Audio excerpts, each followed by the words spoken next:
உலக இரட்சகர், உயிருள்ள தேவன் ஆண்டவராக இயேசுவின் அற்புதமான நாமத்தில் அன்பானவர்களே, உங்களை நாங்கள் வாழ்த்துகிறோம்.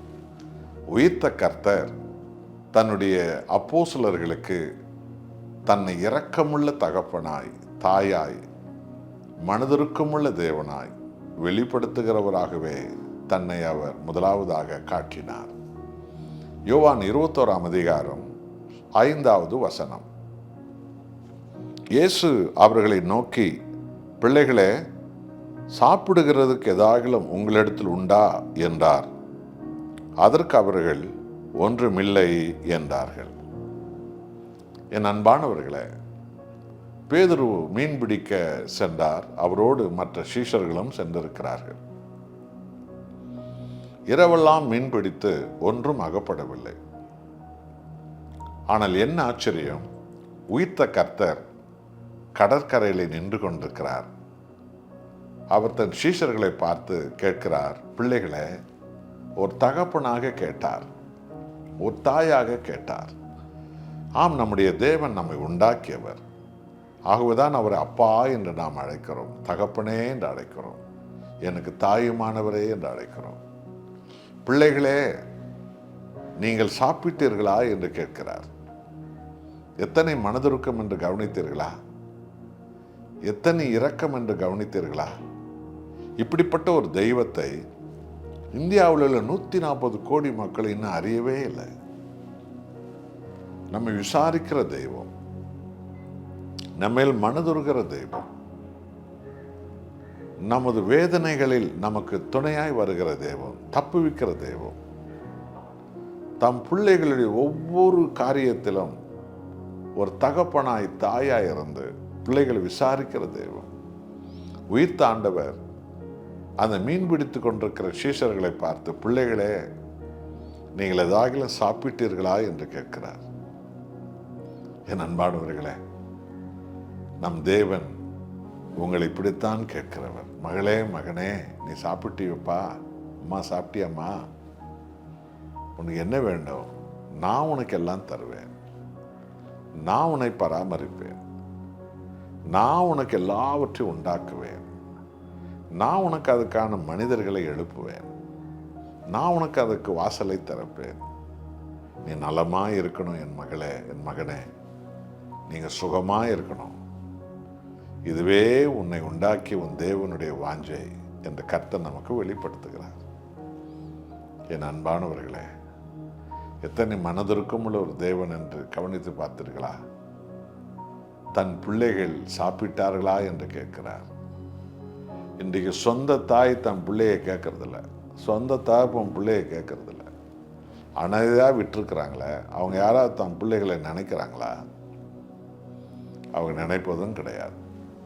பிள்ளைகளை பெற்றெடுத்து காசுக்காக விற்கிறாங்களே, தாய்மார்கள் என்று சொல்லி பேய்மார்களாக இருக்கிறார்களே, இவங்க யாராவது பிள்ளைகளை விசாரிப்பார்களா? விசாரிப்பதே இல்லை. இன்றைக்கு அகங்காரிகளாய், சினிமாக்காரிகளாய், உலக சிந்தையில் மூழ்கின பெற்றோர்மார்கள், குடிகாரனா ஒருத்தர் இருந்தா அவன் தன் பிள்ளையை விசாரிப்பானா? மகனே, சாப்பிட்டியாப்பா?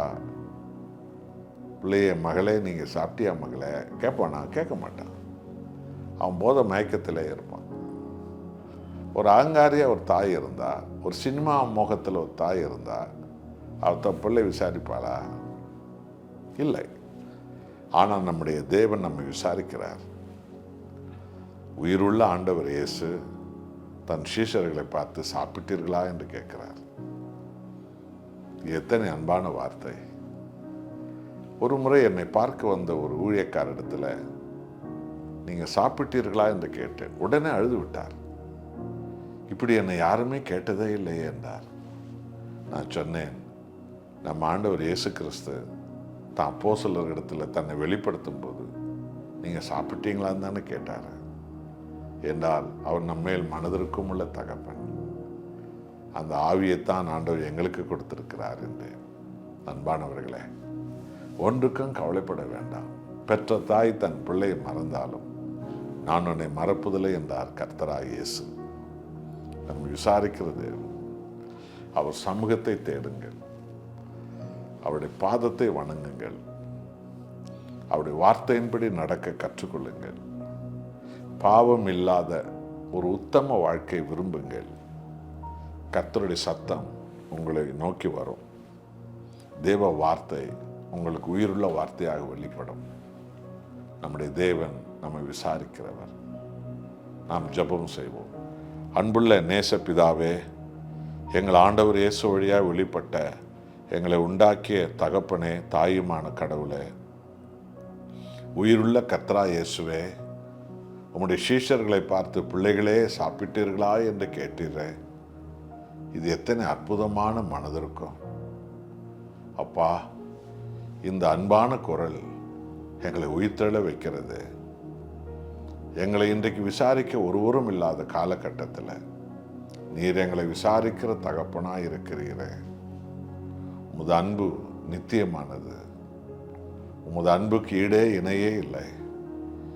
இந்த தாயும் தகப்பனுமான தெய்வமான உம்மை இன்னும் எங்கள் இந்தியாவில் பல கோடி மக்கள் ஆண்டவரை ஜாதி பெருமையால், பாரம்பரிய பெருமையால், மதவெறி பெருமையால் மூழ்கி இந்த உயிருள்ள தெய்வத்தை அறியாமல் இருக்கிறார்களே. விசாரிக்கிற ஒரு தெய்வம் ஆண்டவரே, உண்மை எல்லோரும் இந்தியாவில் அறியணும்ப்பா. எங்கள் இந்தியாவில் உள்ள 140 கோடி மக்களும் உண்மை அறியணும். நீங்கள் விசாரிக்கிற கடவுள். இதோ என்னோடு ஜெபிக்கிற பிள்ளைகளை ஆசீர்வதியும். இயேசு நாமத்தில் பிதாவே, ஆமென்.